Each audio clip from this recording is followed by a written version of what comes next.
তো বন্ধু বান্ধৱীসকল, আজি মলাখোৱা গাঁও পঞ্চায়ত অফিচত গুড গভাৰ্নেন্স উইক উদযাপন কৰি থকা হৈছে। আমাৰ পশুপালন আৰু পশু চিকিৎসা বিভাগৰ পৰা মই আৰু আমাৰ দুজন সতীৰ্থ উপস্থিত থাকে। আমি ইয়াতে ৰাইজক সজাগতা কৰি আছোঁ। তাৰ পিছতে আমি ট্ৰিটমেণ্ট কেম্প কৰিলোঁ, ভেকচিনেশ্যন কেম্প।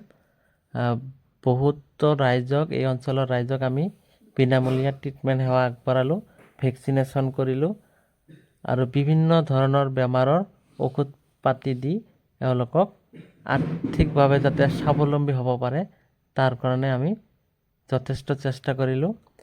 আৰু ৰাইজক কৃত্ৰিম প্ৰজনন আৰু কেষ্ট্ৰেশ্যনৰ বিষয়েও সজাগতা কৰিলোঁ।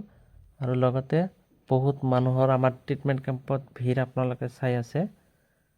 আমি মাজে মাজে এনেকৈ ট্ৰিটমেণ্ট কেম্প কৰিয়ে থাকোঁ, ভেকচিনেশ্যন কেম্প কৰিয়ে থাকোঁ।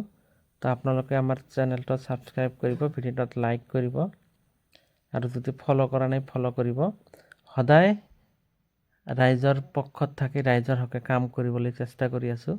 আপোনালোকে আমাৰ ভিডিঅ'টো শ্বেয়াৰ কৰি যাতে সকলো আমাৰ দক্ষিণ চালমাৰা মানকাচৰৰ ৰাইজে জানে যে পশুপালন আৰু পশু চিকিৎসা বিভাগৰ কামসমূহ যাতে ৰাইজে জানে, তাৰ কাৰণে ভিডিঅ'টোত লাইক কৰিব, শ্বেয়াৰ কৰিব। তো ধন্যবাদ। সকলোকে শুভৰাত্ৰিৰ শুভেচ্ছা জনালোঁ। সকলোৱে ভালে থাকিব, সুস্থ থাকিব।